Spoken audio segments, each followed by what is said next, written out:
insurance providers when they think about meaningful partnerships with an insurtech.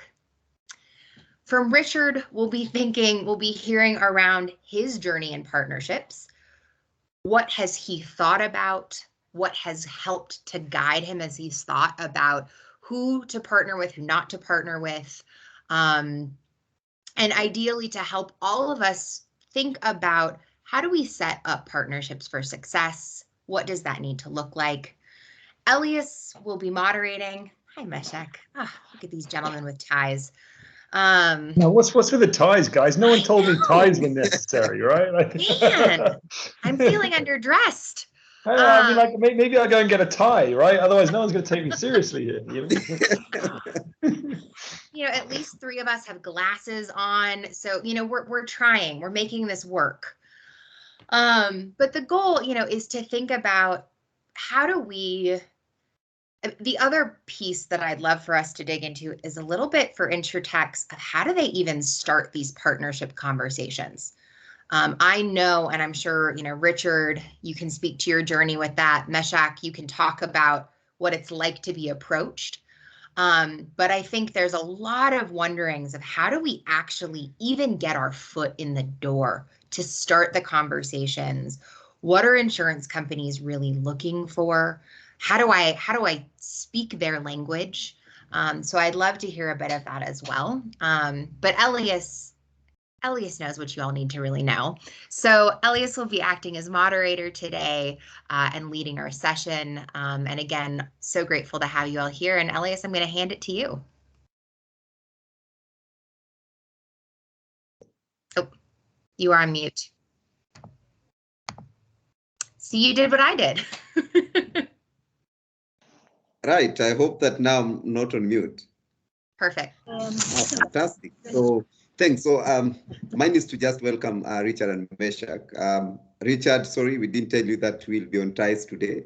I think we'll tell you next time, hopefully. And it's great to have. You're just trying to unbalance me at the outset, right?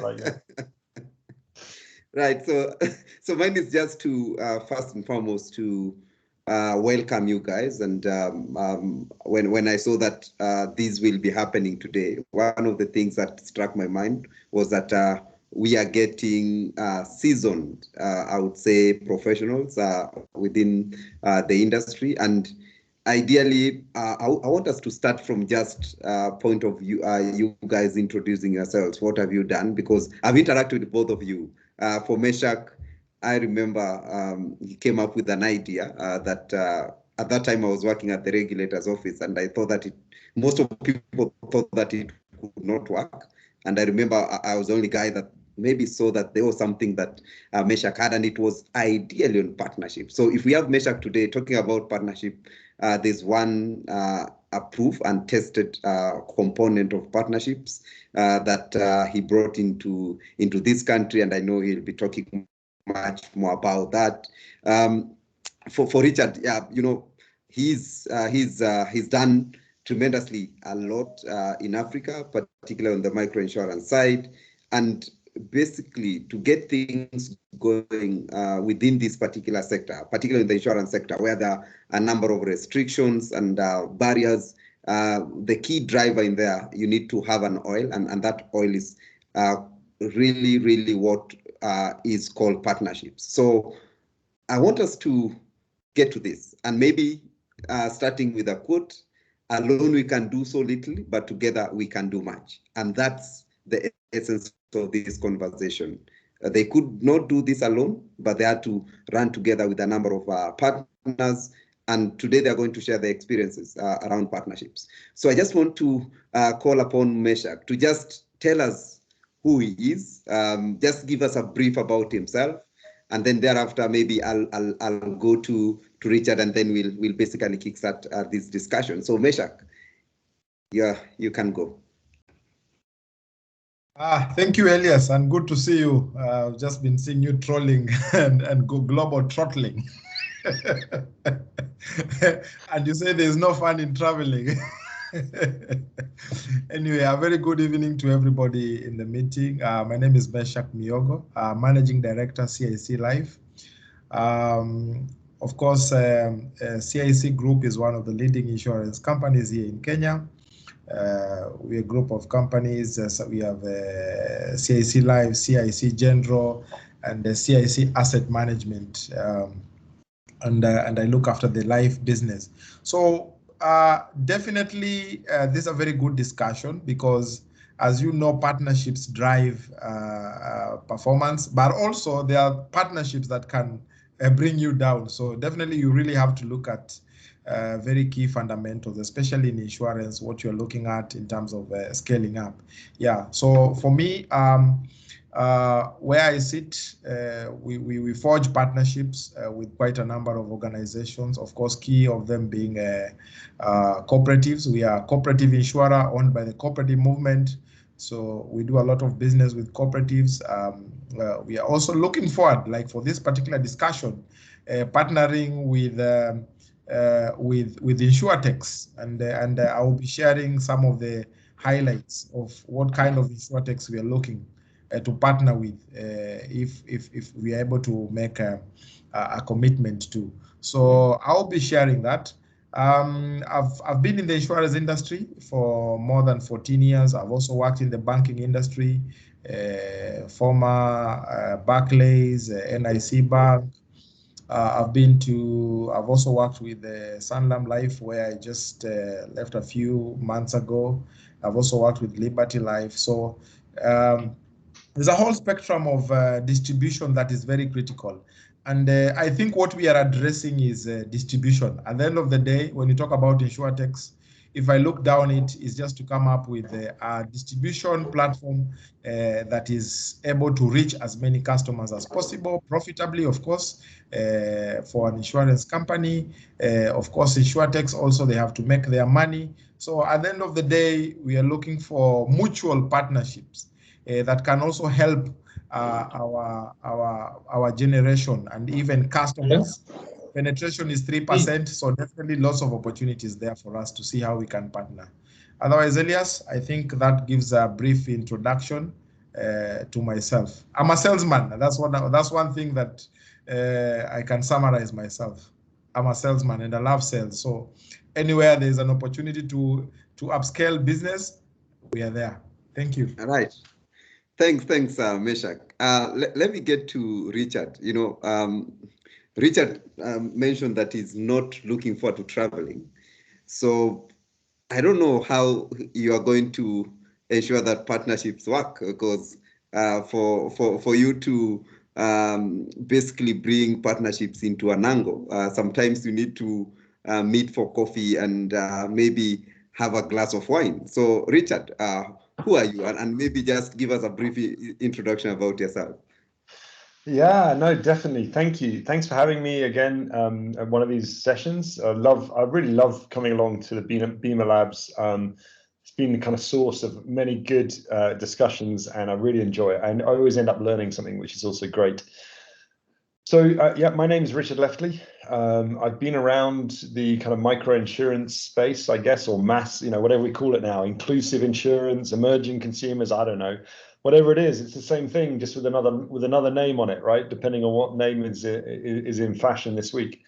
But I've been doing it for the last 20 years. Prior to that, I was a reinsurance broker at what is now Aon Benfield, and I founded a company called Microinsure, which many of you would have come across, and that was an insurtech that went on to serve tens of millions of customers in partnership. And I totally agree with Meshach here, in partnership with such a wide range of organizations, right? So I started off working with microfinance organizations. Then, in 2009, I think we were one of the first companies to work out how to go to market in partnership with the telcos. So, working out how to partner with the mobile network operators, mobile wallets as well. Then shortly after that. And then more recently, with the ride-hailing companies and the e-commerce and the food delivery companies, has been another kind of set of partnerships. But in the last couple of years, we actually have transitioned from being microinsurer to being microinsurance company, right? So we're now a global reinsurance company, hopefully very soon to announce that we're a Lloyd's syndicate. So we haven't announced it yet, but we hope to be able to share the news publicly soon that we're going to be a Lloyd's syndicate, which means that, I mean, we view ourselves very much as a digital global insurance company. We happen to get paid through a reinsurance mechanism, but we're not like a classic reinsurer who sits back and, you know, once a year you come and tell us how the project went. So we're underwriting the insurance, and we're also providing the IT that's necessary for these very high volume, very low ticket insurances. And you know, that makes us more like a global digital insurance company, really, in our opinion. To your point, Elias, yeah, I mean, it surprised me, actually. You know, what's surprising me is that we've done more business in the last 15 months than we did in the last 15 years. And I was like you know, I was traveling off all around the world. I've traveled to 73 different countries. I've lived in 16 different countries, right? So I'm definitely a citizen of the world. And I'm also quite an old man. So, you know, like that has helped me kind of, you know, be able to get to lots of places. But what I found is that it's possible to do these partnerships remotely. And I'm really looking forward to sharing today how we've managed to do that and how we've managed to get so many of them up and running.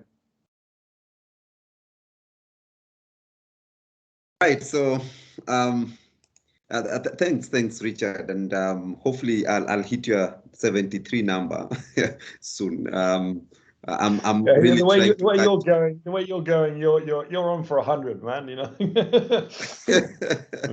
Right. So thanks a lot. And again, ladies and gentlemen, today we will be talking about strategic partnerships, and we have, if you're joining us, seasoned personalities that have really been spearheading partnerships across Africa, but also across different value chains. And we are really humbled to have Meshach and Richard. And maybe just to start, what basically informs strategic partnerships? Are there some key issues that you guys look at? And maybe you could go further into kind of giving us typical examples of some of the partnerships that you have gotten into. So to Meshach, what really informs a good partnership, and how do you identify that there is something that we could go for?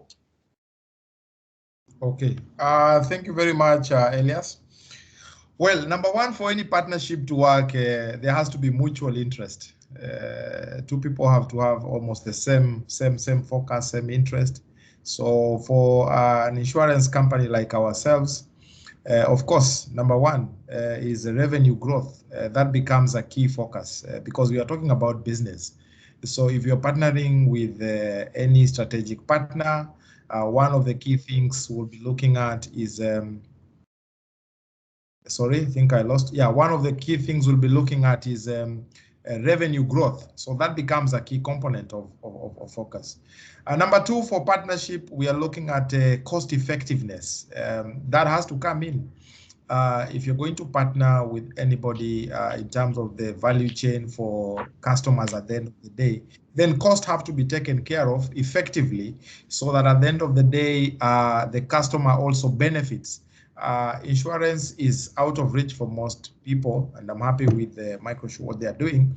And basically, one of the things is for them to be able to reach as many people as possible. For us to also reach as many people as possible to drive our revenues, then definitely cost has to be a key factor in any partnership at the end of the day, because it affects the value chain. The other thing is a profit.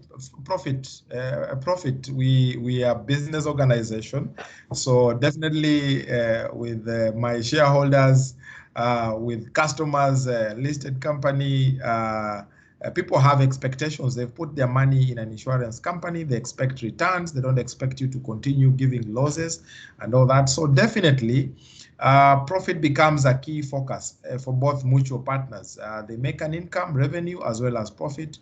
We also make something out of it. So those become a very key component of yeah. And finally, it is scale up. The only reason why I would want to partner with anybody in the insurance value chain is, of course, scale up. Would like to increase market share. Have to increase reach. So that becomes a key component. That becomes a key component. So scale up opportunities are very critical. And of course, the target market, you really need to identify who are you targeting to grow revenues and all that. Fundamentally, Elias, you're an actuary. So at the end of the day, currently we are really looking at underwriting profit, which has been very elusive in the insurance industry here.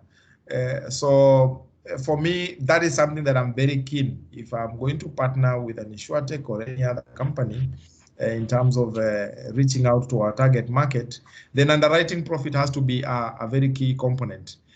As you know, we have now IFRS 17, which is coming on board. Oh my, we have nowhere to hide as insurance companies. We really have to tame the way we do business. So we definitely have to work with partners that are also aligned. Yeah, so that gives an overview of the kind of partnerships we are looking at. I've said for CIC Life, we have some of the solid partners. We work with banks. Cooperative Bank is our main partner in terms of distribution of insurance to their customers. We also have cooperatives across the country where we also insure them at a group level, and also looking for ways of partnering to distribute products to their retail customers. So at the end of the day, whatever I've mentioned, everything is grounded on the key focus areas for an insurance company. And I can summarize: revenue growth, cost minimization, profit margins, either underwriting profit and even the normal profit from the business. And then finally, impact on the society. From where I sit, CIC, we are not a capitalist organization. We also want to have impact and also, as much as we do all other classes of business, we are also a leader in microinsurance. I think that has also been known in the market. So impact to the society, impact to the community. Right now, we've released our CIC seniors medical cover, 60 years to 80 years. Nobody has insured persons who are elderly in the community. So that is basically impact to the community. We are very keen on that. Yeah. Back to you, Elias. Thanks. Thank you, Meshach, and very, very insightful points there. And basically, what comes out is that there needs to be a strategic fit between partnerships. And I think you've mentioned items to do with revenue, to do with cost effectiveness, to do with scale, to do with profit. So ideally, what I get is that for any partnership to work, then there must be an alignment on strategy, and that is quite important, and you kind of brought that out into the discussion. So maybe let me jump to Richard now, and I want to look at where Richard started before. Richard started with microinsure, and there has been an evolution towards basically coming up with a microinsurance company. Maybe how has partnership played a role in this transitioning? Is this movement because there were challenges in the past, or has it been kind of moved forward or amplified by partnerships? What Sure. really caused this particular transition? And maybe you can touch on some of the key partnerships that you've done in the past. Yeah, sure. So for us, I mean, our entire business is built on partnerships. So like you said, I mean, like when we were microinsure, we were in the middle, right? At one end, you've got the B2B partner, so the microfinance bank, the telco, the ride-hailing company. At the other end, you had an insurance company. So this is a very familiar feeling for most of the people on this call. And I mean, the reason that I set up microinsure was because basically, 20 years ago when I set it up, insurance companies were there. Insurance companies existed, and yet 97, 98% of the population still didn't have insurance, right? And so there was this sense that there was this missing thing in the middle, someone who was really focused on this, and that became called an insurtech, right? Now, so for us as microinsure, we were living and breathing partnerships. How do we get to work with this bank, or how do we get to work with this organization? We're a very small company, and what we worked out was that there were three minimum requirements for any distribution partner that we could work with, and there was an additional fourth item that was a good to have but not an essential. So these 3 or 4 items. The first one was that they had to have a large number of clients. So large number of clients meant a minimum of 10,000. So anyone who's got less than 10,000 clients, you're going to struggle, unless it's not really microinsurance and it's slightly higher value insurance, in which case it's probably less than that. But nonetheless, a large number of clients, or a large enough number of clients. The second thing that we were looking for was frequency of use. So what we found interesting was that, people trust their mobile phone company. Have you ever wondered why that is? Have you ever wondered why do people trust Safaricom, or why do people trust Airtel? And the reason they trust them is because when you buy airtime, and this is something that you do regularly, every few days you buy airtime, right, to top up your phone so that you can make phone calls. When you do it, it works. It just works and it works and it works. Or when you send money through M-Pesa, it works. And so you, in your mind, equate Safaricom with trust, right? Because whenever you use Safaricom, it works for you. And so if that brand turns around to you, if Safaricom was to turn around and say, if you get sick, if you die, if you have an accident, then we will pay you this money, people fundamentally believe it. And this is why, and this is one of the reasons why people don't trust insurance companies, by the way, because insurance is completely the opposite. You buy insurance and then you hope not to use it for many, many years. And so you never get a chance to find out whether or not the insurance company is trustworthy. And incidentally, by the way, unfortunately, many people's experiences of insurance companies isn't very positive, right? We don't pay claims very quickly. Therefore, people have good reason to think that we're not very trustworthy. But nonetheless, our entire business model is designed around people not frequently using our services, right? So what you only die once. You go to hospital a few times in your life, or once a year or something. So this is a problem for us. So when we were partnering with organizations, we were looking to inherit their brand of trust, or their customers who are frequently using their service. So we were trying to identify brands that had this, like telcos, like banks, like ride hailing. When you call a taxi on Uber or little cabs, it turns up, and therefore you trust the brand. The third component, so large number of clients, frequent users, the third thing that we were looking for was a payment mechanism. So, one of the big challenges is removing friction from the customer journey when we're talking about microinsurance. And if you ask someone to go and make a payment through M-Pesa, it just won't happen. So there has to be some kind of automatic way that you can collect the premium. And actually, I'm not talking about the first premium. I'm talking about the second and the third and the fourth. The first one you can collect when you make the first sale. It's how do you collect the second one, and how do you get that, whether that's through airtime deduction, whether that's through getting his mobile wallet, whether that's through his employment contract, whether it's through loyalty points, right? There needs to be some way of collecting this money. And, a good example, we worked with the Anglican Church. In many ways, it's a fantastic partner, right? It's got a lot of customers. A lot of people go to the Anglican Church. It's highly trusted. Right? If even by people that aren't Christian, if you ask people in the communities, people trust the church because it's been there 100 years, and they know where it is. They know exactly where it is. They know who's there. They know the people. Right? The problem is they can't collect payments. In fact, they have a negative incentive to collect payments, because if they collect payments for us, if they collect premiums for us, that's money that doesn't end up on the plate. And if it doesn't end up in the plate, how's the priest going to feed his kids? So, we actually did this. We worked with the Anglican Church, and it was a big problem because there was a negative incentive for them to actually collect premiums for us, right? So these are the three. You need these three minimum requirements. The fourth one is that the partner in question should have a problem, and they should be able to identify what is that problem.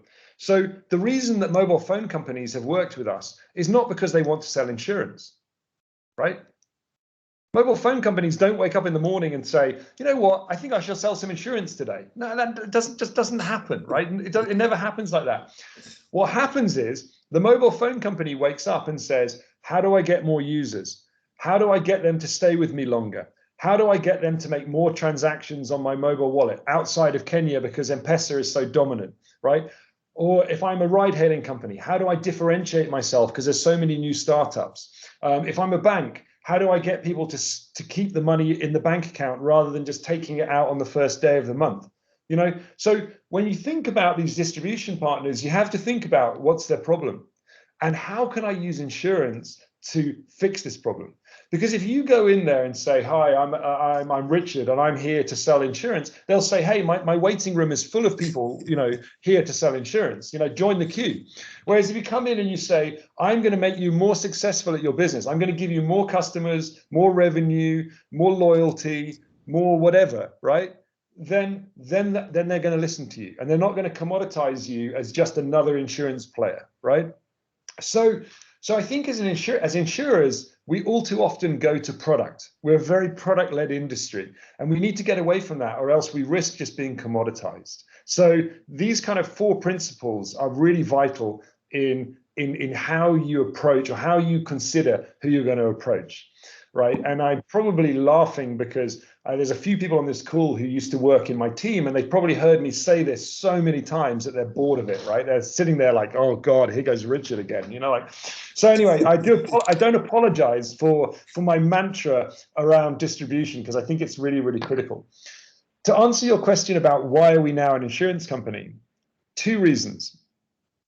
One reason was that we came to a position after 15 years whereby we couldn't convince the insurers to give us the products we wanted. And it just felt to me like insurers have this habit of trying to find ways to say no. I'm sorry to say it, but like that's been my experience, is that overwhelmingly it's like, I don't want to do that product. You don't have any data. I don't want to do that distribution methodology. I don't, you know.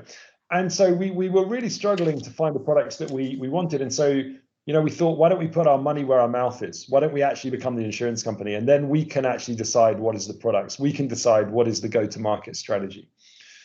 And the second reason was that, unfortunately, we felt like we weren't being paid very well, right? So we were an insurtech, but we were a broker.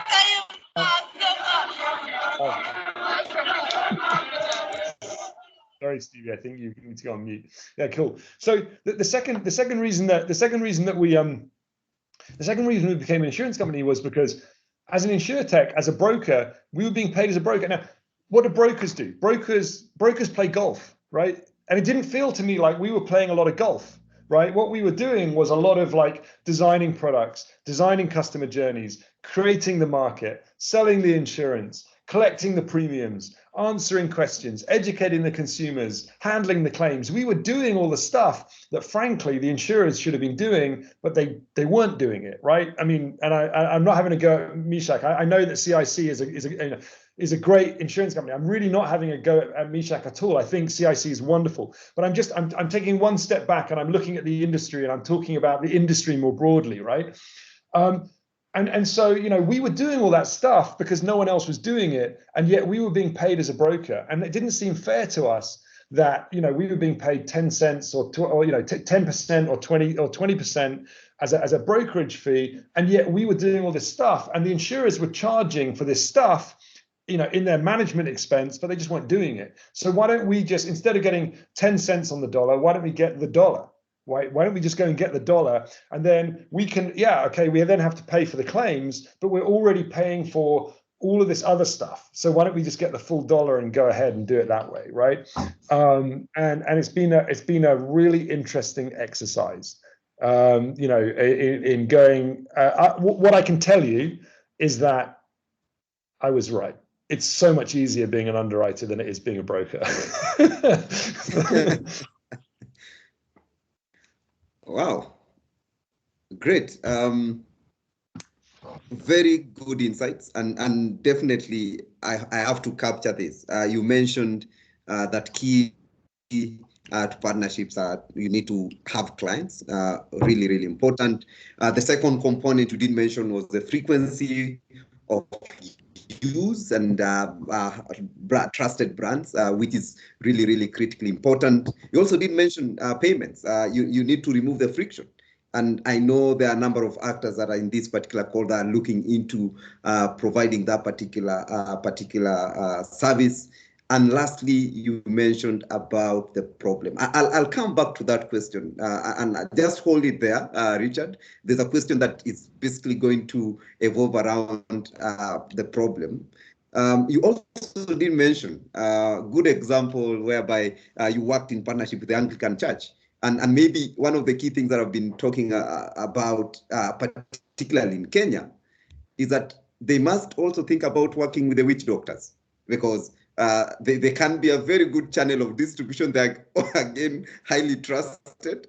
And particularly if you are basically talking about Kenya, people rather get a domestic package from a witch doctor rather than from an insurance company, because that guy will be able to deliver and pay claim. In case there's something that has been stolen, he'll be able to deliver. Right, that was on a light note. Exactly. Let me come back to It better be on a light note, because I've noticed that Right Honourable Mr. Kiptum is on the call. He's the Commissioner of Insurance, so I think we have to be careful, right? Yeah. So let me get back to Meshach. You did mention quite interesting components around getting that strategic fit, particularly when it comes to formalizing partnerships. Now, from an angle of an incumbent, and this is something that kind of tends to inhibit partnerships, because an incumbent will look at issues that will kind of drive within your organization. And maybe if you look at the types of partnerships that are coming your door, they are still in a very nascent stage. They are quite young. You wouldn't know whether it will be a success or not. How do you identify that, okay, fine, this is still in a very nascent stage, and as an incumbent, we can nurture this and make it work as something that will be transformative, maybe taking us to the new markets, or maybe getting us new customers, because ideally new markets and new customers might be quite tricky, particularly when you're starting with a partner. What gives you that ability to just take courage and say, okay, fine, let's go and do this? How do you identify that? Okay, thank you, Elias.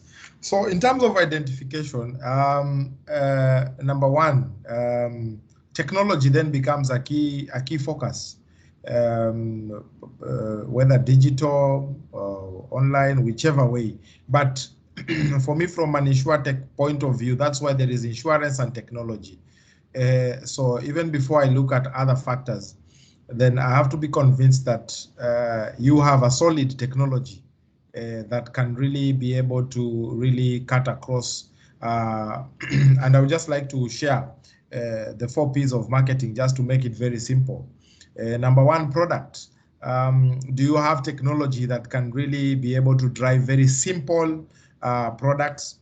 Does your technology give an opportunity for reliable products, reliable business processes, reliable in terms of real time? Yeah, if I'm taking any transaction through your platform, is it real time?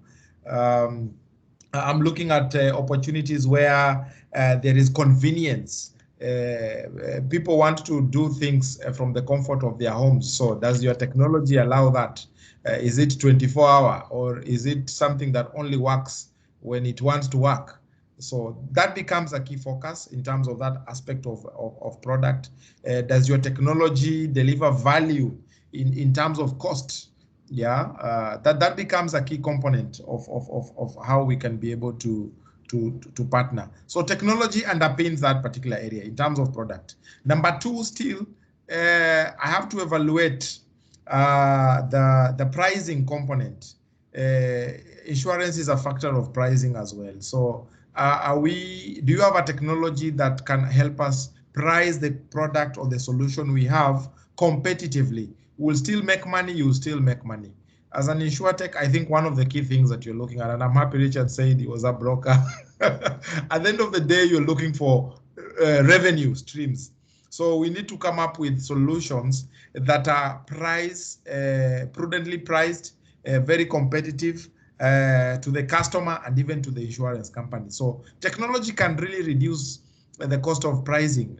For example, if I have to pay commissions to an agent or a broker, management costs, the way my brother Richard has mentioned, if I've been able to reduce all those things through technology, then definitely we can become very competitive in pricing. Number three, in terms of place, where do we distribute? So your technology has also to farm into our distribution model. How do we distribute and where? Who is our target market? Is it the young people? So we have to look at segmentation. Are we looking at Generation Y? What are their needs? What are their preferences? Are they more into long-term protection, or they are into investments, short-term products? So that has to come into play in terms of technology as well. Finally, promotion, which is the best channel to use to promote the solutions that we are planning to distribute with an insurtech. So definitely that has to come in. Is it online advertisement, social media, below the line, going as far as even engaging in lifestyle? Because if you're going to promote something, it will be good for you to align it to the lifestyle.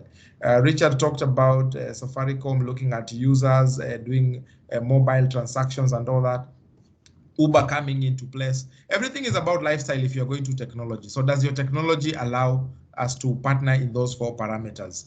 So at the end of the day, whether you are incubating, before we take discussions further, I think technology that you're coming with should be something that is solid. That's why today we have mobile loans by technological firms. Some of them are not even based here in Kenya, but their consumers are here in Kenya. They're here in Uganda. They're spending a lot of research in terms of technology and distributing the same. So that becomes a key component. And finally, you are a regulator, Elias, in your previous life. So the regulator has to play that space as well, because there are some things you might try to do and the regulator says, you are going overboard. Can you come back to the to the right path? So we have to really have an opportunity to integrate regulation and technology in order to serve our target market, or our focus target market in terms of clientele. Yeah, so for me, technology, because we are talking about insurtech. So is your technology able to address the issues I've raised up? And if it is, if we evaluate, we can be able to push some simple products. We can push them competitively in terms of price. We have mechanisms. And for now, where is it CIC Life Insurance? Even my counterpart in general business in CIC Asset Management. We want to be involved. We don't want you to do the whole job yourself. We want to be involved in the business. We will support, we will initiate, we will share, because we have a lot of data. We have a lot of data in terms of our customers.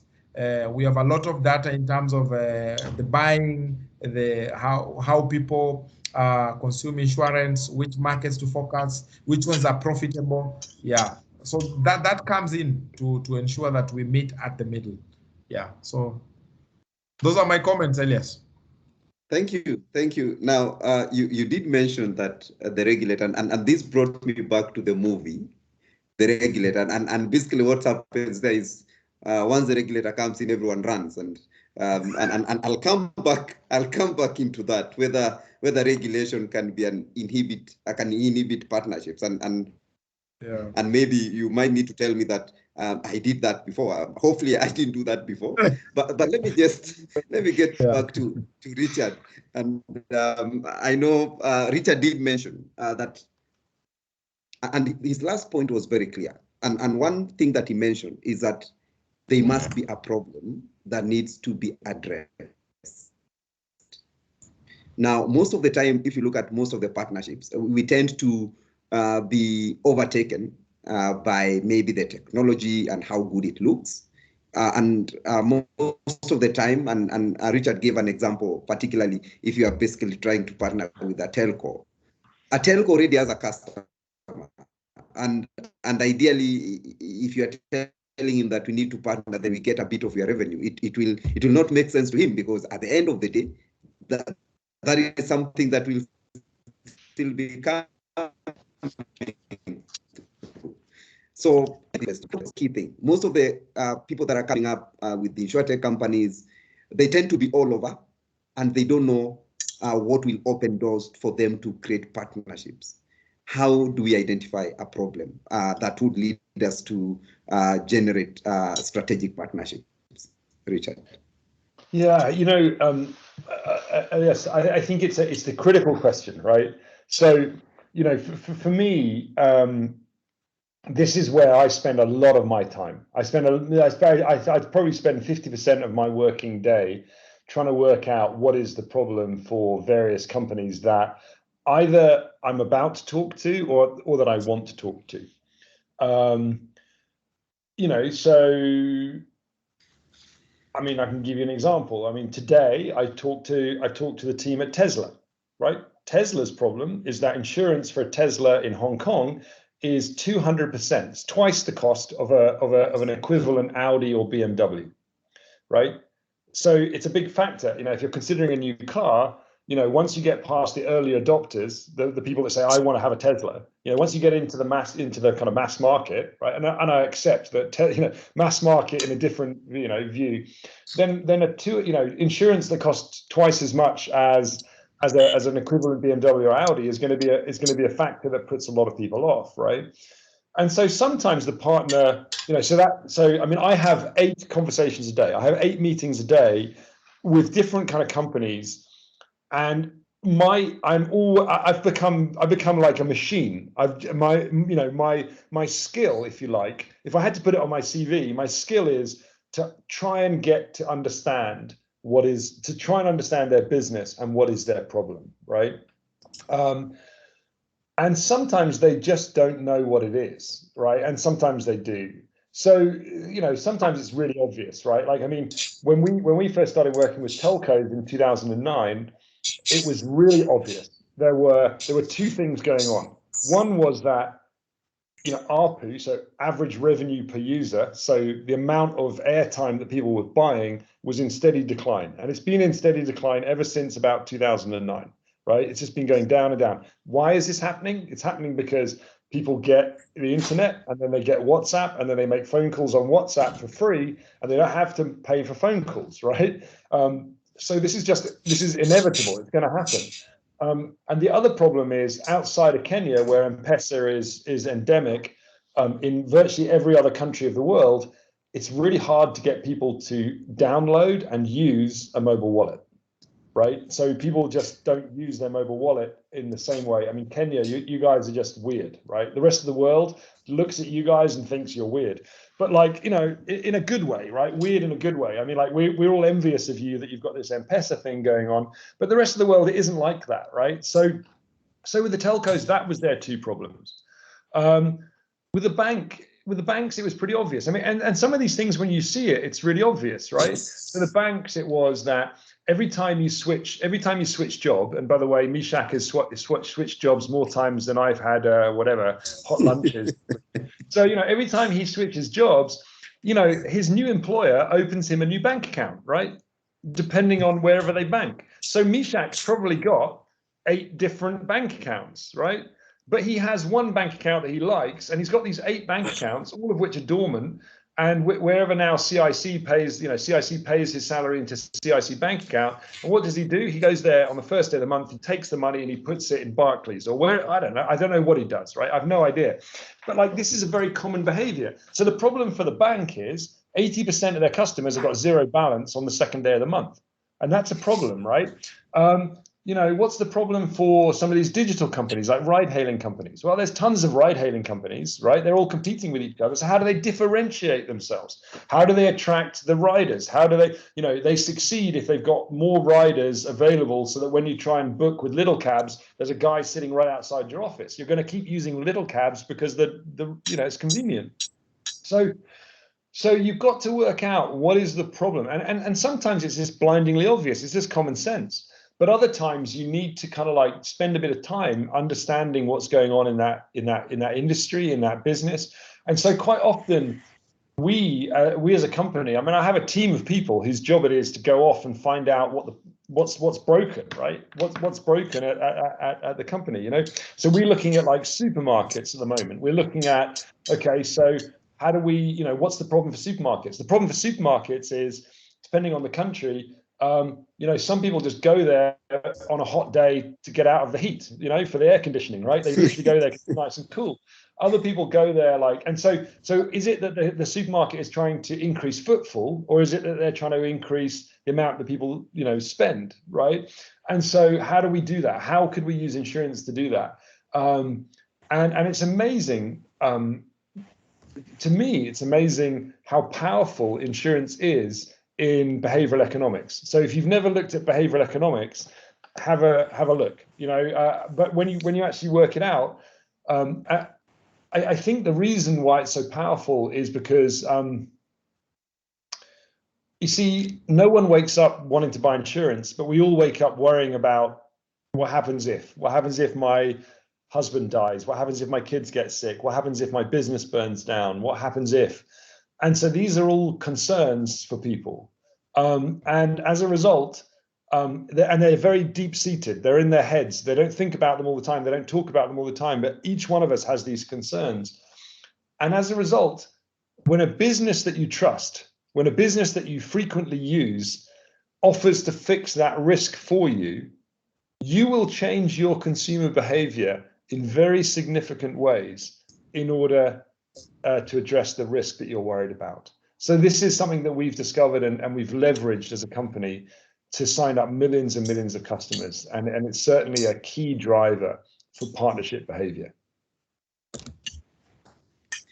Fantastic. Now, some very key points coming out of that discussion. And one thing that you've mentioned is that we need to take time to identify the problem. And that is where somebody should spend most of his time, even before just thinking that I need to partner with so-and-so. You need to know what problems you will be helping that particular strategic partner to solve.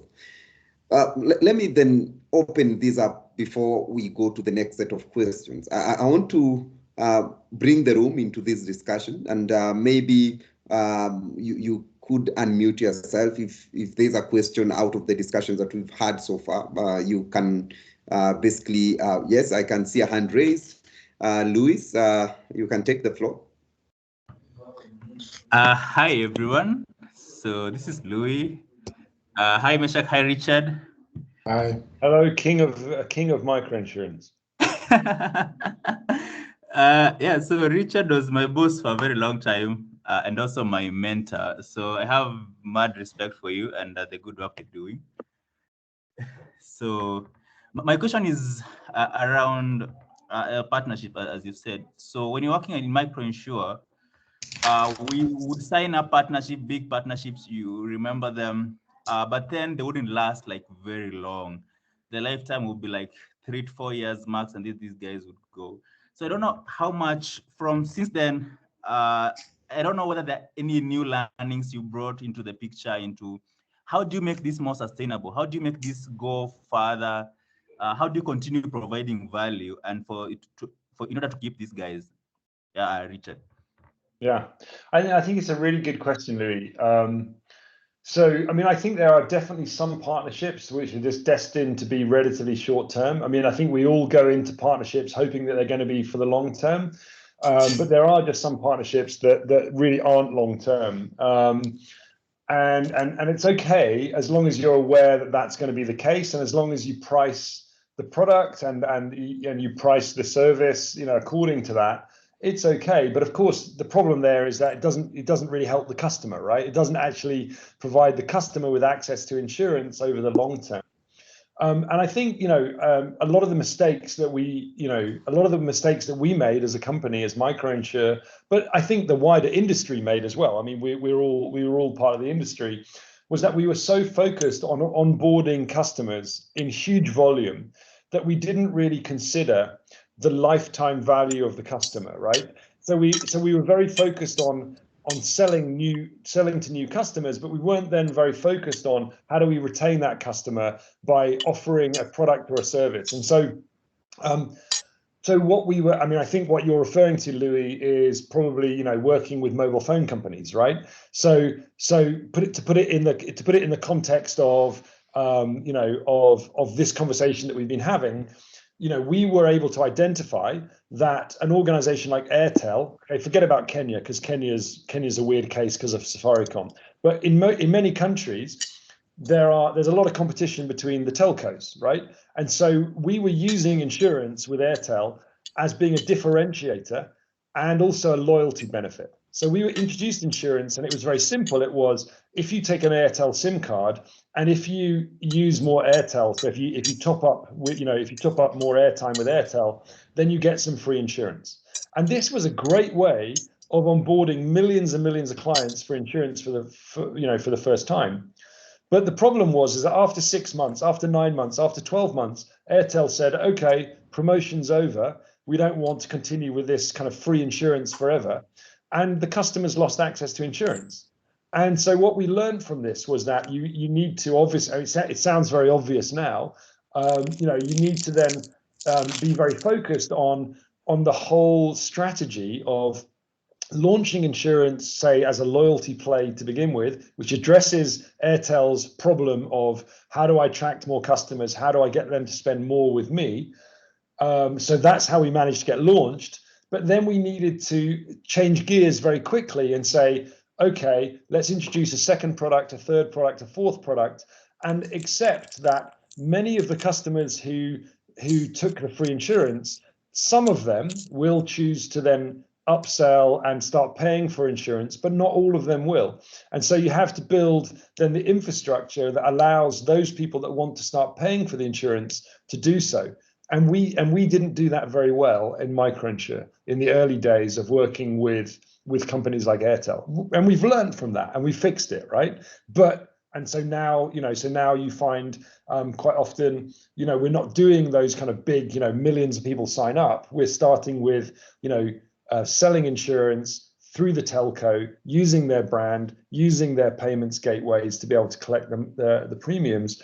And it's a slower thing, right? But you know, for example, in Pakistan, we've got one product. We work with 4 different telcos. We've got lots of different products.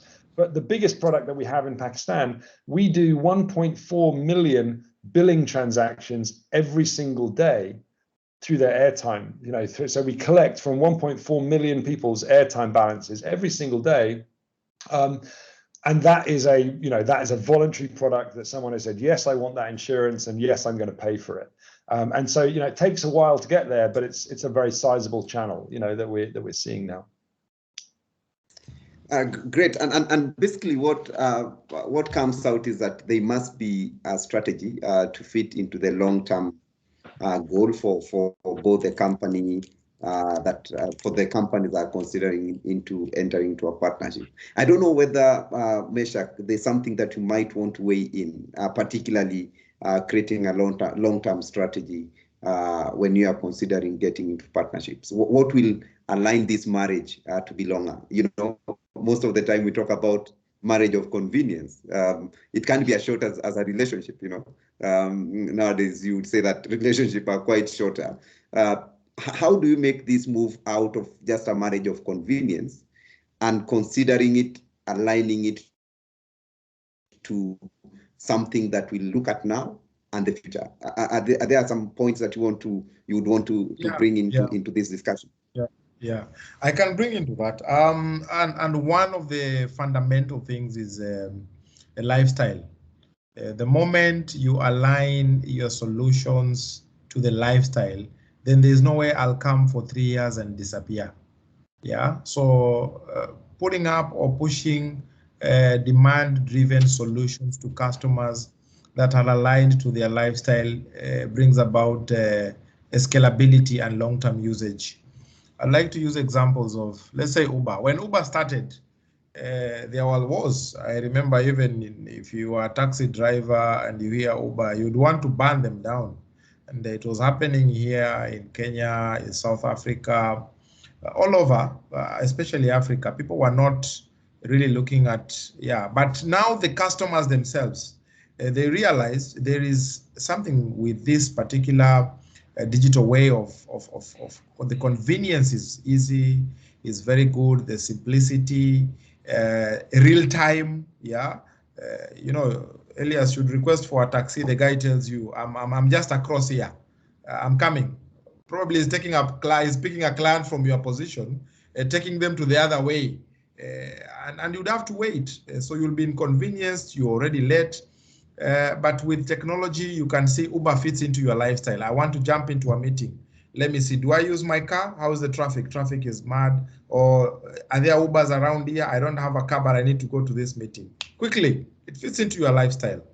M-Pesa, not everybody loves M-Pesa because it's an expensive tool if you really go into the details. So people would say cost is a key factor, but if it fits to your lifestyle, you actually forget about the cost. So you'll be there in the long term because of the convenience. Yes, the cost is there, but the convenience is there. You are able to transact and do something in the middle of the night, whatever, and you so that in itself, fitting solutions to the lifestyle of customers would really help us align our partnerships together and really drive business performance. The other thing is perception. I think we really need to do a lot about perception, and that is what drives insurance here in Kenya. I don't know about other markets, but Kenya, perception is a key area. Somebody has perception since they were young about insurance, so they will not even want to hear. You'll go to somebody who has never interacted with insurance, but the fact that you want to introduce them to insurance, just because of perception, they've put you away. I don't want to listen. And you know, information is power, knowledge is power. When you have information, you're able to make informed decisions. So without this knowledge, it becomes very hard. So we really have to unlearn some of the perceptions we have. Today, you talk to a new young person who wants to buy a car. What is the first car they will talk of? Toyota, not because of anything. It's the perception. They've been told Toyota is easy to maintain, it's more affordable, you will sell it, the resale value is good. If you're buying the car, are you buying to sell it? You know, so, and yet, maybe when you start enjoying other modes of vehicles, you realize, oh, there is also value here. If you're not planning to resell your vehicle, then there's value in driving a BMW or an Audi or a Volkswagen.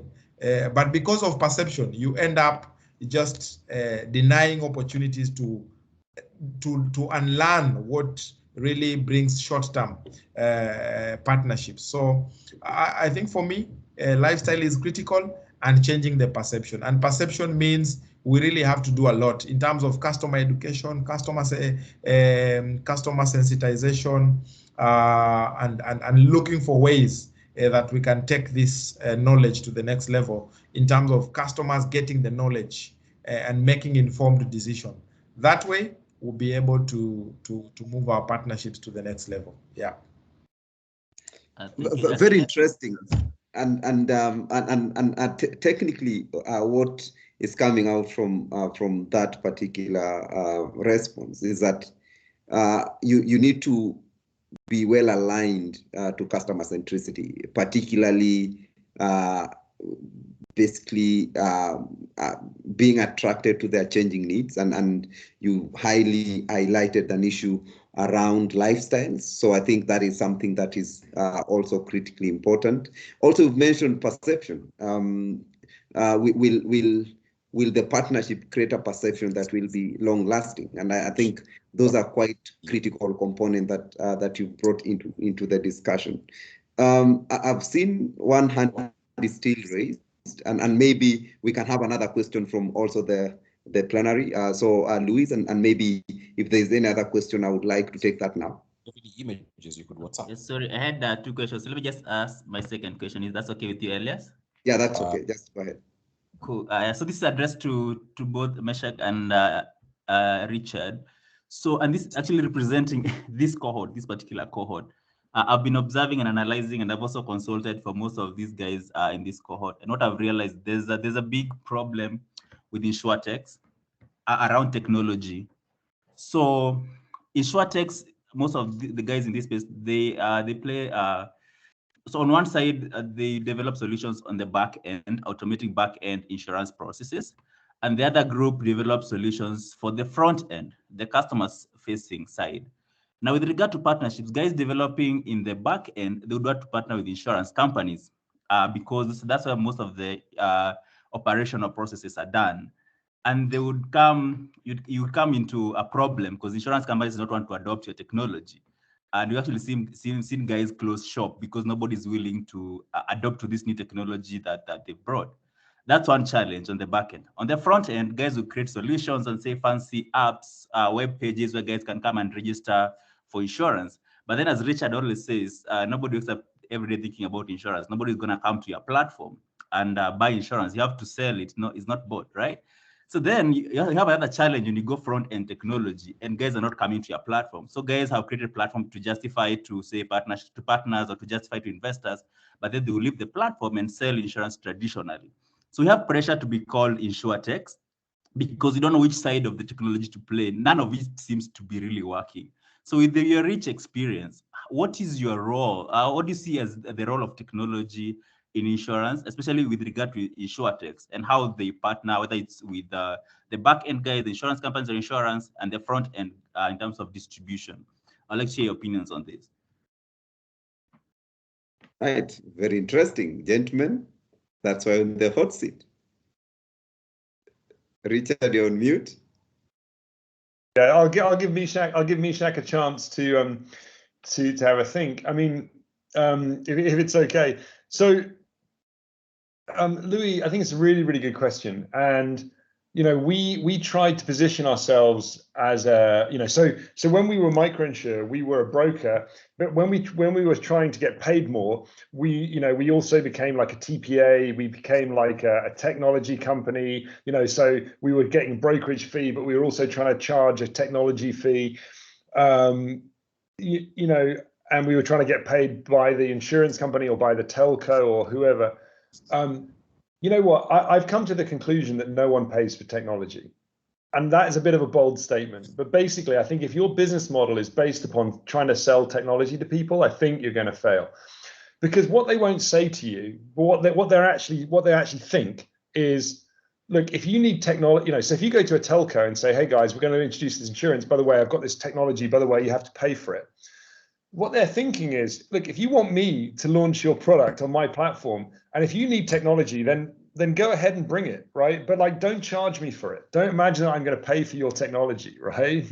So, and similarly, I think that insurance companies, like, and Mishak might correct me on this, but I don't think insurance companies like admitting that they've got terrible technology. I think they know they've got terrible technology, but they don't like admitting that, right? And therefore they don't really want to kind of outsource it and pay someone for it. And anyway, the guy who's heading up the IT department really doesn't want to admit that he can't do it himself, because otherwise, why has he got a job, right?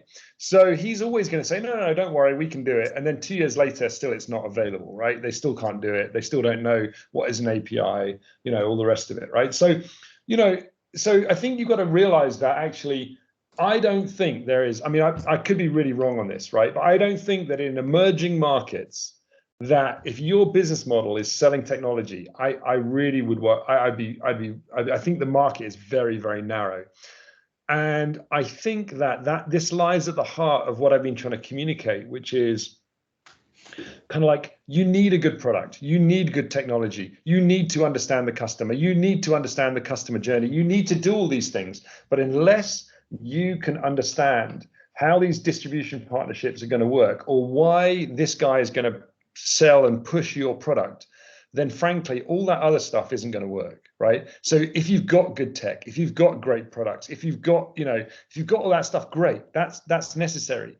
But if you don't understand why this distribution partner is going to push my product, why is he interested in pushing my product and helping me collect premium and all the rest of it? If you can't articulate that, you're dead in the water. You've got nothing. So, that's why I'm so aggressive on this. That's why I spend 50% of my life thinking about this, because it's really the critical issue. And whenever I did it, and whenever I tried to solve this problem through the lens or through the mindset of being a technology provider and selling the technology to an insurance company or selling the technology to a platform like a telco or a ride hailing, it really unraveled quickly. It really just, there wasn't a lot to stand on. So I'm not convinced that business model makes a lot of sense to me. And I'm sorry to be so brutal about it. Wow. Okay. Good. Meshach? Well, I think when I started, I basically highlighted reasons why, as an insurance company, I would want to partner with a technology company to push our products. Number one, revenue growth. So if you believe you have a platform that can really drive our revenues better than the way we are doing it, then definitely you become attractive. Number two, if you believe you have a technology that can drive costs downwards, then that gives me an opportunity to think about you. If you think that you have a platform that would have an impact, not in the short term, but in the long term, that gives me an opportunity to think about you. If you're giving me an opportunity to scale up my market share and number of customers, then definitely that will give me an opportunity to discuss. So at the end of the day, I have to have those questions answered. Equally, there has to be a motivation. Why do insurtechs want to get into the insurance space? Why? Of course, revenue. You want to grow revenue. You want profits. Yeah, those are the fundamental things. You look at all these mobile lending apps. Why are they lending money to people they don't know? They've calculated their risks and they've seen, even if we lend to people we don't know, at the end of the day, we are making profits because at least because of the lifestyle, somebody is hooked. They want to take another loan and another loan. In their mind, they think, when I go to Tala, I will be able to get school fees. So if I need to pay my next school fees, I need to pay the loan. So I go back again and take it. If I need to pay rent, I'm down, but I think Tala will sort me out. So it's just about the why. So if the moment insurtechs realize that they also want to make money, then that makes the discussions more relevant to both parties, because we are here to also upscale our business. You also want to distribute. We have the products, we have the data, the way I said. I totally agree with Richard. Insurance companies also are lacking behind in terms of technology. But we are trying. We are really trying to upscale that, but it is a fact.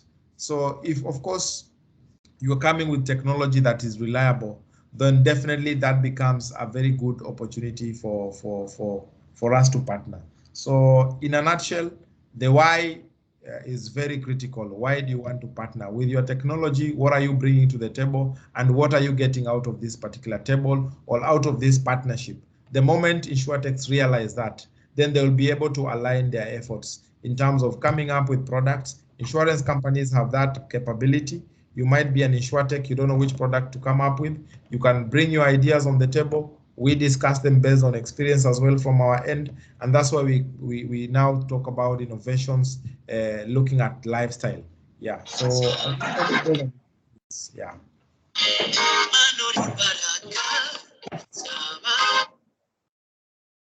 Okay, back to you. Yes. Right. So there was quite good music coming. So I was kind of listening to that and see whether I would dance to it.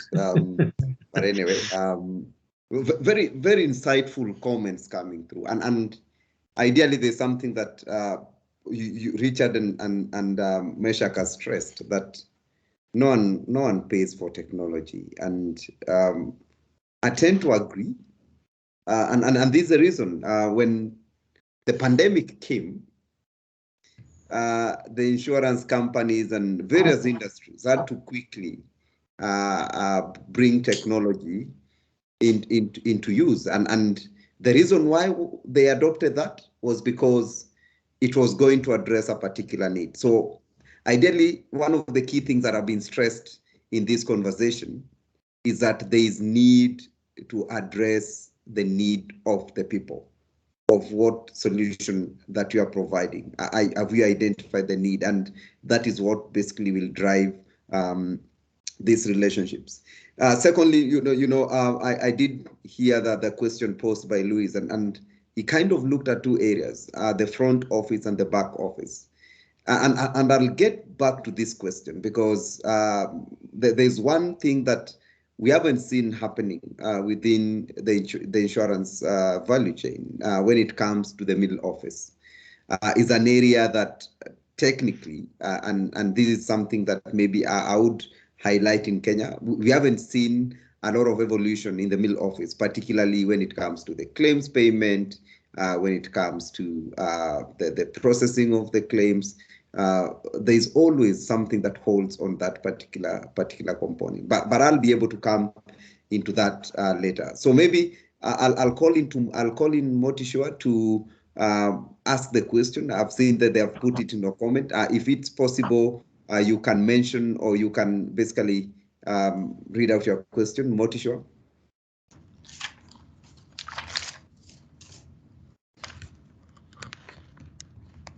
All right, so let me read this question out. He's saying that these are very good conversation. Thank you very much for that. And his question is, how do we find the balance between partnerships and end user communication / education on the value of the end user while still adding value to the partner? So here, where is the balance between partnership and end user conversation, and how then do we ensure that we add value into this particular component? I'm not sure I fully get the question, and therefore I don't want to answer it. It's on the chat. Yeah. No, I read it. I actually read it in the chat, and I was trying to work out exactly what the key element here was. So I'm taking a bit of a guess. I mean, Joel, are you on the call? I don't know if you can just elaborate a little bit. I just want to make sure I answer your question rather than just kind of give you some waffle, you know. Can you guys hear me? Yeah, got you. Fire away, Joel. Yeah. So my question is exactly from the conversation you just brought up on Airtel, and like I find that challenge where when you're creating a partnership with, let's say, an insurance company, or even an end, like let's say, for instance, Airtel for your case, the communication with them in terms of adding value is on the revenue growth and all that, right? But then for the end user, like how do you, let's say you're giving them a life cover, for instance, or health cover, how do you, like as micro insure, how are you communicating that to the end user, or are you letting the partners Airtel and communicate? Yeah, no, really good question. So the difficulty is that, so sometimes when you're an insurtech, you're just so delighted that someone like Airtel has finally kind of agreed to work with you, that literally you know, if they ask you to run around the street naked, you probably would, right? Because you know, you're so delighted, right? You've been working so hard, you know, like, and suddenly Airtel is, you know, it's like the prettiest girl in the dance, and she's suddenly paying you attention, right? And so it's like, woohoo, look at me, you know. And as a result, you know, you end up kind of doing silly things. You end up, you know, and so, you know, you end up kind of sacrificing all of your principles. I mean, not all of your principles, but many of your principles, right? Because you're so happy that they've suddenly gone, yeah, let's do something. And so, like, literally, then whatever they say, you're like, yeah, let's do it. Yeah, sure.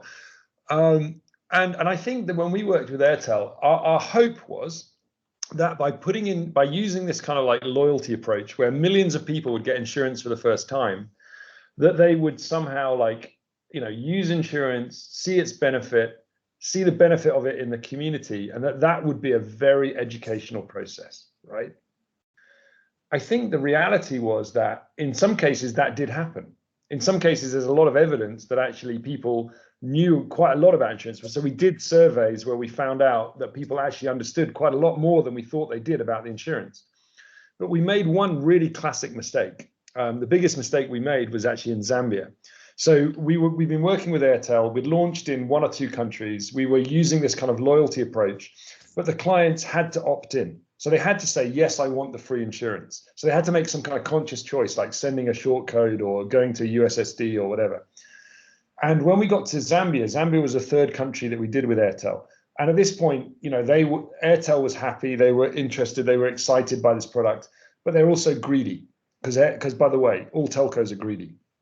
And so they said, oh, you know, getting people to opt in, that's just, you know, it's hard work, right? We have to send so many text messages and then we have to wait for them to opt in. Why don't we just opt everyone in and send them a text message saying, hey, congratulations, you got free insurance. And so that's what they did in Zambia. And actually, insurance penetration in Zambia, as a fun fact, went from 1% of the population to 16% of the population overnight, right? So 16% of the population suddenly has insurance, and previously it was just 1%. So the regulator was like literally having babies, like, woohoo, like I've achieved my target, give me my bonus, you know, like, the regulator was so happy, right? But no one had a clue that they had insurance, right? Because they just got this like weird spam message saying, hey, you've got free insurance. And most people just thought it was spam, right? They just thought it was like a joke. And so no one knew they had insurance. And so in Zambia, it was a total failure. Like no one knew they had insurance. No one cared, right? No one. And so what was really important, what we learned from that was that you need the client to do something, even if it's just opting in to free insurance. Also, by the way, we learned tons of stuff around how much people can't be bothered with insurance. So do you know, we were losing like 80% of clients by asking them, what's your age, what's your name, what's your next of kin? So by just asking those 3 questions, people couldn't be bothered to complete the USSD menu to sign up for free insurance, right? So you couldn't even give them free insurance by asking them those 3 questions. When we removed those 3 questions, we got, like, in one case in India, we got 20 million customers to sign up in 140 days.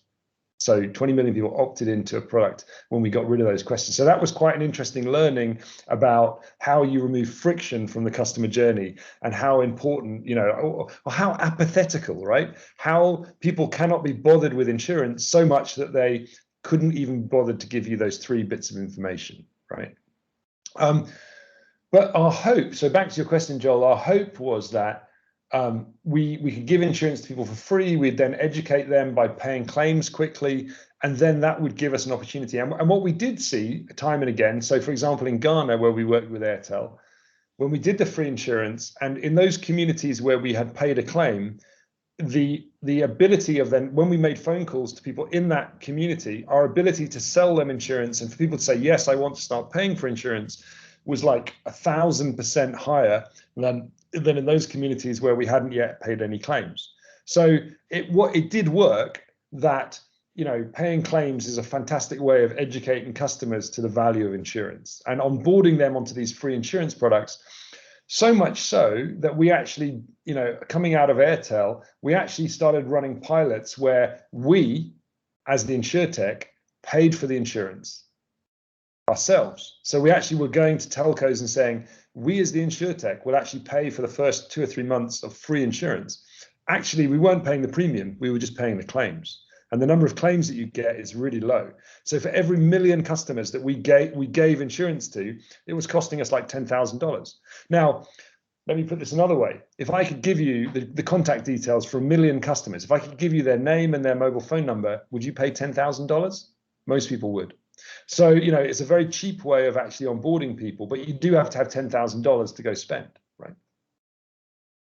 Anyway, Alex, I've been waffling on. I don't know if that answers your question, Joel, but I think you're right. This kind of sense of it's not just about distribution. Then you have to educate the customer. You then have to take them along the ride. You're absolutely right. But if you haven't onboarded millions of customers, then you can't. That's not an option for you, right? Great. Meshach, is there anything that you'd like to weigh in? Yeah, on that particular question, how do you strike a balance? The current consumer, definitely you need to do a lot of research. So before you rush into a partnership, then there has to be research. You really have to use a lot of data in terms of analytics, just to understand the customers and involve them. When you involve them, then they will be able to see the need or the reason why they are taking that particular solution. The other bit is the risk. Do they see the risk? you can bring the end user to the pipeline, but if they don't see the reason why they need your solution, then there'll not be any balance in between the insurtech and the insurance company. So definitely you have to strike a balance in terms of identifying the risk, and insurance, we're in the business of risk mitigation. So definitely that the risk has to really come out clearly. And that's why when you involve the end user to identify the risk, as much as it might be small or big, that gives you an opportunity to strike a balance. The other thing is perception, which I still want to repeat again. What perception are you creating when it comes to creating that particular balance? You must have avenues to create awareness. As you know, awareness creates interest, interest creates consumption. So don't go into a system expecting to grow your numbers by virtue of having a very solid technology and a very good insurance partner. That will be just be in the books. Practically, you have to create awareness about the solutions you've given. Of course, after identifying the risk, you've identified the need, you've priced it very well. Then the next phase is now to really create that massive awareness. And then there are several avenues insurtechs and insurance companies can use to create that awareness, so that you can turn the awareness to interest, and with that interest there is consumption. Insurance really needs that, to be very honest. Richard has said you take up an insurance and you're told, give us the details of your next of kin and your ID number, you shy away. But the same customer, when they want a loan, they will give even contacts of people they don't even know. I'm sure in one way or the other you've received a message from yeah, an sure, insured. but most people wake up in the morning happy to take a loan because they want to, they want a loan, right? People want loans, but they don't wake up in the morning wanting insurance, and that's at the heart of the issue. I mean, if we want to sell loans, then let's sell loans, but we're not. We're selling insurance, and people don't wake up in the morning wanting to buy insurance. So so we really have to change that perception that the same loan you want, there is a solution in insurance where you can save. Probably we protect you, but at the same time you can save, and when you need money you can get. Did you know that using your life policy you can get a loan on it? You can actually borrow money from your own insurance policy that is there for life insurance. So the thing is, how do we make it more simplified to give our customers that particular option? It will take time, but definitely if the two minds are together, both partners are together, we should be able to find a solution. Yeah, thank you. Wow. I hope you guys are really learning because I can tell you, I think this is the best panel since BimaLab started. Okay, yeah, and we are happy about it. But anyway, the jury will be able to decide whether this is the best. There's a question that have come in, and this is from Rwanda. The statement is that these are very good conversation from the panelists. So thank you, Richard and Meshach. You are basically hitting the 5 stars here. And he's basically asking, he wants some enlightenment, particularly on how insurance companies can resolve the issue of insufficient insurance. I think this is an issue with low penetration or something like that. And how does that also work with issues around regulatory framework and the sector knowledge by insurtech companies? How do we resolve the issue of I think penetration, issues around the regulatory framework, maybe not quite enabling, quite restrictive regulatory environment, and how then also do we address issues around knowledge, capacity building, particularly for the insurtech companies? How do we bring all this together, bring into the context of the partnership? Yeah, I mean, from my side, I mean, what we've done as the microinsurance company is we increasingly see ourselves as a utility for insurtechs in East Africa. So what do I mean by that? What we've identified is that insurtechs need 2 things really. So insurtechs, need to have someone who can underwrite the product and can give them a differentiated product. So not just the same product as all the other insurers are doing, but they want to have an insurance partner who can underwrite products that no one's ever done before. So a number of the BimaLab BimaLab 1 participants came to us and said, hey, we need a usage-based insurance, right? We need an insurance for boda drivers, that's kind of like, not a year or a month or whatever the traditional insurers want to do. We want a kind of like per day or per trip insurance. And so being willing to underwrite those kind of products is something that we've done, and we are working directly with the insurtechs, right? And then the second thing that we've done is we've said, okay, you need technology in these kind of models. You need technology, because if you're going to do a usage-based insurance, then you need someone who's got the technology to keep track of, okay, Richard was driving today, and he had an accident, and we'll only hear about the accident in 3 weeks' time.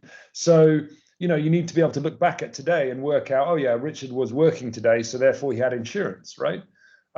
So someone has to provide that technology, and if it's not the insurtech, so some insurtechs do have that technology, but some don't. And so what we've done as an insurance company is we've come in and said, okay, we will underwrite the product, but we'll also provide for free the technology. So if you want to use the technology, it's there, you can use it. We've already developed it, and we're using it ourselves. So we can let you guys have it as the insurtechs, and then your job as the insurtech is to focus entirely on securing new distribution models. So your job then becomes securing these distribution partnerships and bringing them to market, right? Because we'll take care of the product and we'll help you with the technology, and that's been a way that we, and so we don't mind, out of BimaLab 1, there were 3 or 4 companies that were working on these usage-based models, and we said, okay, we'll work with we'll work with all of you, right? We're a utility for the market, and we'll back all of you. And you guys have slight differentiators, slightly different models, slightly different ideas, and we'll give you. We're not going to share your ideas across you. No, we're going to keep your ideas to be confidential. But here's the product. So company 1, here's the product you want, and here's some technology. Company 2, here's the product you want. Okay, you don't need any technology. Company 3, okay, here's the product you want, and here's some technology. And that's proven to be quite a powerful model in providing that technology for free and providing that insurance. And in terms of the regulatory landscape, I mean, I can't talk about Rwanda, but in Kenya, I mean, we used to be a broker. So we started off being an insurtech, and very soon we hope to be a microinsurance company. So the regulations have been have helped us a great deal in achieving our aim of becoming an insurance company that can serve, the insurtech community in East Africa. Great. Meshach? Well, thank you, Elias. I think there's need to increase penetration of insurance here in Kenya and even in Africa. Kenya's penetration is 3%. I think the best that we have in Africa is South Africa, at I think 12%. And one of the key areas of focus to increase penetration, which we should even do to the levels of even 50%, is the issue of research and analytics. We can go nowhere if we are not going to study how customers respond to various needs, and how can we really fine-tune our solutions. We are very traditional in terms of our offerings to customers. So a lot of innovations have to go in there in terms of products that address different demographics. Insurance is not only about the low end of the pyramid. We also have people who have money to buy insurance, but they are not buying insurance because we are not speaking to them. We are not giving them solutions that they need. So across the spectrum, we really need to increase penetration by coming up with products that are solution-based, data-driven, research-driven, so that we can have long-term impact. Now, to increase penetration, definitely partnership comes in. we need partners to increase penetration of insurance. And that's why from where I sit in CIC Insurance, we are partnering with cooperatives to increase our penetration of life insurance, the general insurance, even our asset management products like unit trust. We are looking at also looking at opportunities to drive in partnerships in spaces like utilities.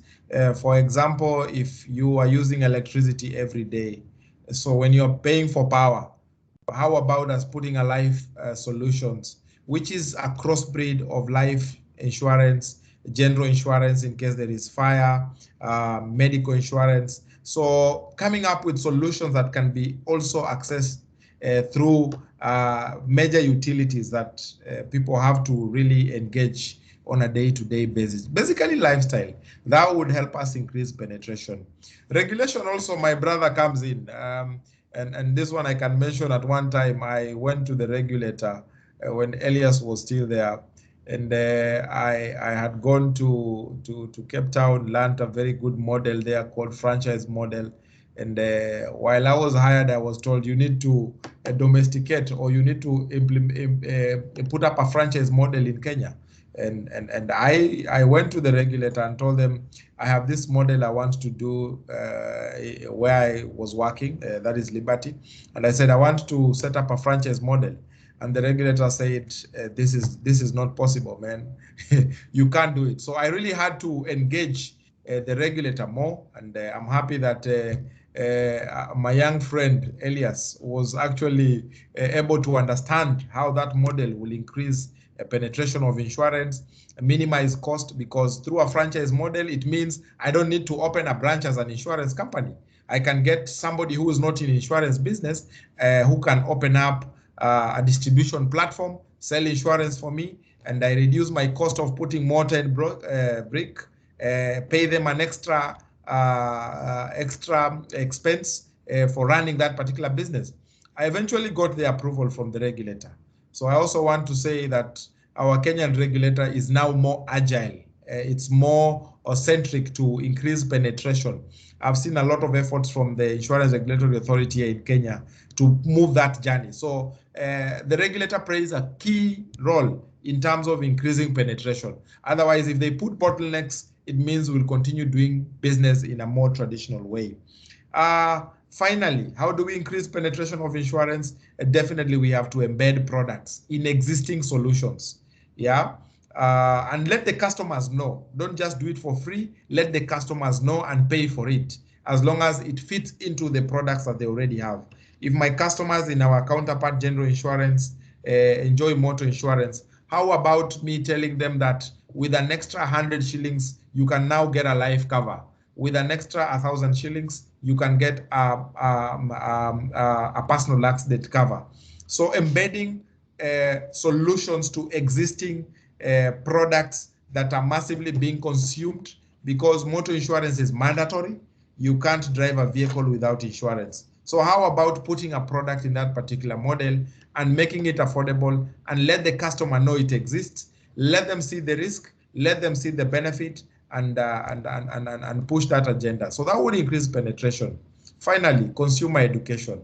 There is nothing that will drive growth without consumer education, both from the products you are selling, including the claims payment. That customer experience has to come in terms of payment of claims, because insurance companies are not to pay claims, and even when they pay after a lot of hustle and bustle. So why don't we also improve that?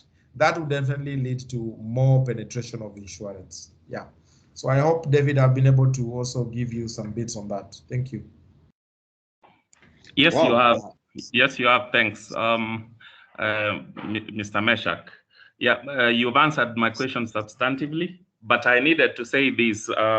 Aside from getting product that is able to give to have a solution, I think the biggest point of note is that insurance, the perception around insurance is great around claim settlement. I think, in my humble opinion, it's more about if claims are settled, if claims are not settled, then the customer is unsettled. So the Yeah. problem lies therein, because insurance is an old trade. Yes, it's evolving, but why is Kenya's penetration at 2 that percentage? Is because a 9% on coverage. So it's because there is a perception that claims cannot come through at your point of need. I think the most innovation should go into ensuring, because the rock stars world over in insurance, at least InsurTech, are the ones who are implementing claim settlement. They have an onboarding capacity that goes. Thank you.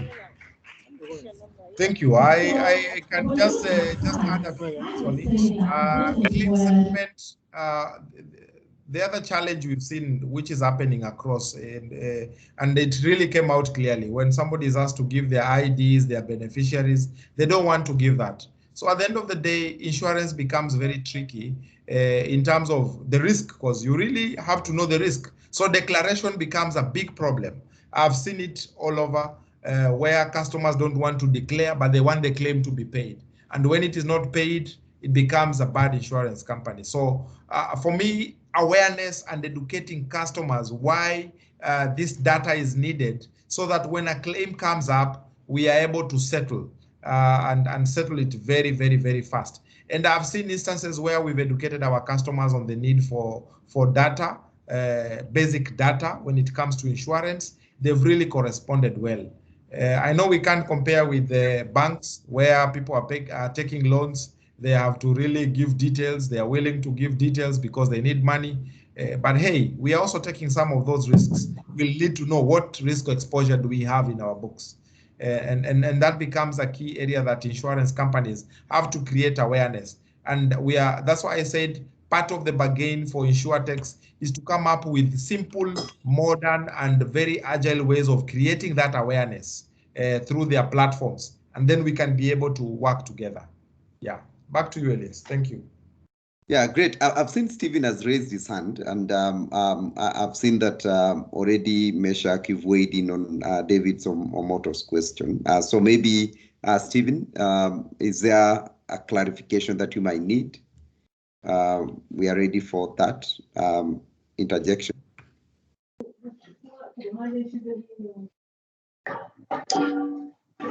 Yeah. Hello? We can hear you loud and clear. Okay, all right. Yeah, thank you once again for the great insights that we have had from the panelists. My question has been answered, but again, I have some more concerns around it in terms of how the insurance companies and InsurTechs can work together, especially again to resolve the issue of because in most cases we find that these InsurTech companies lack knowledge, especially on insurance products, again on the regulatory frameworks, and again still on the sector. So how are the insurance companies willing to also resolve this issue of lack of sufficient knowledge in terms of the businesses that they enter into, and also the existing regulatory frameworks and the sector at large? Yeah, I don't know. I mean, for me, it feels like you're living in a parallel universe which differs from the one that I'm in. I mean, I think if you're looking to the insurance companies to help you work this out, you're going to be disappointed, because 50 years worth of history would indicate that they've taken 50 years and they haven't worked it out yet. So if you're going to wait on them to do it, you might wait another 50 years for them to do it. I would point to Ghana. Ghana, where Elias was, has a 19% of their population has insurance. It's bigger than South Africa, actually. It's the biggest in sub-Saharan Africa. And what happened in Ghana was 10 years ago, the InsurTechs, I was one of them, right? Microinsure was one of them. There was Bima, there's others, not just us, but like it's now 12 years ago, we started to work to find ways to grow the market. So we sat down with the regulator and we said to the regulator, look, these are the blockages that we've got. These are the concerns that we've got. So at the time, it was things like it was a wet signature. Do we need to have an actual signature on a policy application form, or could a text message suffice? It was stuff like, can we please collect premiums from airtime balances? And there was a huge debate as to whether we were allowed to do that, right? And so there were so many kind of challenges that we faced. And what we did as insurtechs was we worked out what the challenges were, and we proposed the solutions to the industry. We proposed the solutions to the insurance companies. We proposed the solutions to the regulators, and we took it forward. And today, if you go and ask the regulator, and I think the regulator's on public record for saying this, people have asked them, how have you got 19% of your population to have insurance? And in Ghana, insurtechs are called TSRs, technical service providers. But TSP is just another way of saying insurtech, right? And so it wasn't the insurance companies, it wasn't the regulator, it was the TSPs, it was the insurtechs. If you guys don't want to do this, if you want to up for the fight, it isn't going to happen for you. You have to make it happen. So that's why I think you're living in a parallel universe here. If you're relying on the insurance companies, my friend, you're going to be disappointed. Okay, maybe I can now wait. Meshach, the other name of Meshach, your other name is disappointment. So not really. And I want to really share with my brother Stephen. You're looking at in terms of knowledge and framework. Now, let me just make it a very practical approach. I've been in the insurance industry for the last like 12 years now. And I've grown through the ranks in terms of insurance business. So how do we distribute insurance? We as insurers. And let me talk on behalf of CIC Group. How do we distribute our products? Number one, we have what we call a tied agency force. For you to sell insurance in Kenya, individual life, for example, the education policies that you might buy from CIC Life, if you want to buy an investment product, we don't leave our offices to come and sell to you. We have distribution partners, and one of our distribution partners is tied agents. I don't think tied agents are born and sent to the field. They have to interact with an insurance company, and they have to be trained. Myself, when I started my sales career, I had to go through training. I had to go through the rigorous of regulation. What do I need to do for me to get insurance? So one thing I can also defend insurance companies is we are willing to share information. We are willing to share knowledge so that we can increase the penetration of insurance. So tied agents are trained by insurance companies, and they are shown what they need to do in the market. And those who listen to that, they are able to grow their careers. And we have so many people who have built their careers through selling insurance by virtue of just interacting with an insurance company. And I want to take this opportunity to also request anybody who wants to work with CIC in terms of distributing products, please move to any of our branches and request, and we'll onboard you. Even if you don't know anything to do with insurance, we don't care. We will train you. We will equip you with the skills to sell insurance. Same thing for insurtechs. I want to speak on behalf of CIC Insurance. We will partner with insurtechs that are also willing to learn. There's opportunity for knowledge sharing. We distribute insurance through brokers. For them to distribute our products, because there are so many insurance companies, we have to engage. So the key word is continuous engagement. So as an insurtech, if you really want to grow with an insurance company, be ready for continuous engagement. And I want to open our arms at CIC that we are willing to do that. We also do insurance business with independent agents. It's the same thing. We have to educate them. We have to share with them the kind of solutions we have. So I want to give you comfort, Stephen, that if you want to do business here in Kenya as CIC Insurance, we will definitely give you room to educate you, train you, and give you all the needs in terms of regulation. I also want to applaud our regulator here in Kenya, IRA. I think it's because of COVID. There has been a lot of emphasis on executive certificate of proficiency. This is a program that the regulator was giving to all the masses in Kenya in different counties for free, where they get licensed to sell insurance.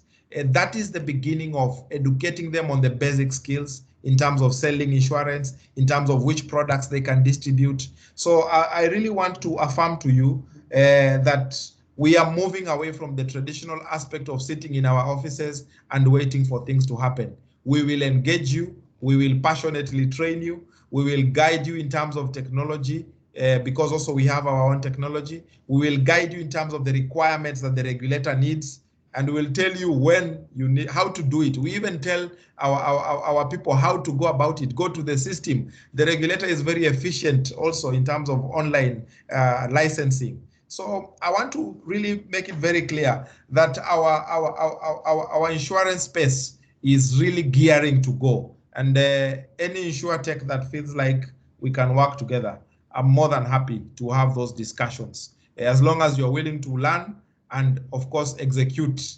everything in a manner that is also sustainable and looking at regulation.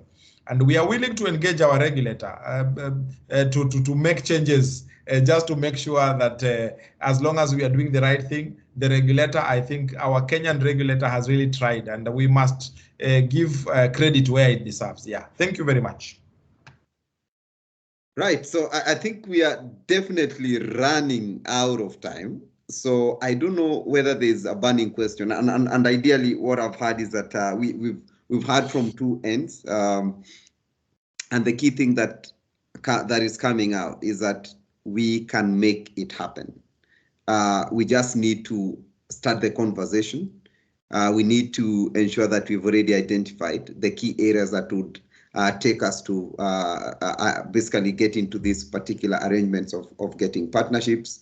And yeah, we are the change that is needed. So I don't know whether there is any question from the team, from the room. Any question before I ask the very last question, because I wanted to know out of the partnerships that we've had in the past, has there been a failure? And what did you learn from that failure? Okay, I can go first. Yeah, we've had partnerships that have succeeded, and we've had partnerships that have failed. I want to give one of the partnership. I don't know whether you guys have heard of it. BimaCredo. BimaCredo is an icon for CIC Life, where customers were buying life insurance, and through InsurTech, we were able to give a life cover. So it was doing very well. But there are bottlenecks that came with it. The issue of simplicity, it was very simple, yes. Then the issue of responsiveness, that becomes a question mark. The issue of real time. So as an insurance company, because it was a technology company we were working with, and it was based in India, we were using their platform. So it comes a situation where you buy credit, but you don't get it. You don't get it instant, and you need to make your calls. By virtue of you using that platform, then you come to CIC, we have to go back to the InsurTech and tell them, oh, there's this customer. When you call India, it's past midnight, so they can't do anything. So you have to wait for the next day. So you can see that partnership, when we looked at it, it reached a point that, yes, it has potential, but it's not working for us, especially when things are not real time, when there's no convenience. So for me, that is a classical failure in terms of a partnership, and definitely we are to break that bond. So as I said earlier, as you partner with an insurance company, in terms of product, in terms of solution, simplicity comes in, real time comes in, convenience comes in, lifestyle comes in, and those are the key highlights when it comes to partnership. And at the end of the day, we are here to make money, my friends. We want to grow revenue. We want to minimize cost. We want to increase profit, both underwriting and even business profit. So at the end of the day, we have to give back to the shareholders, because they've put their money into the business. They expect a return. That definitely requires us to do business at different levels. Thank you very much. Thank you. Richard? Yeah, we won't surprise you that we've had a lot of failures over the last 20 years. The failures have really tracked into two different categories. One is where the partner did not have the capability to mobilize premiums in the way that we anticipated.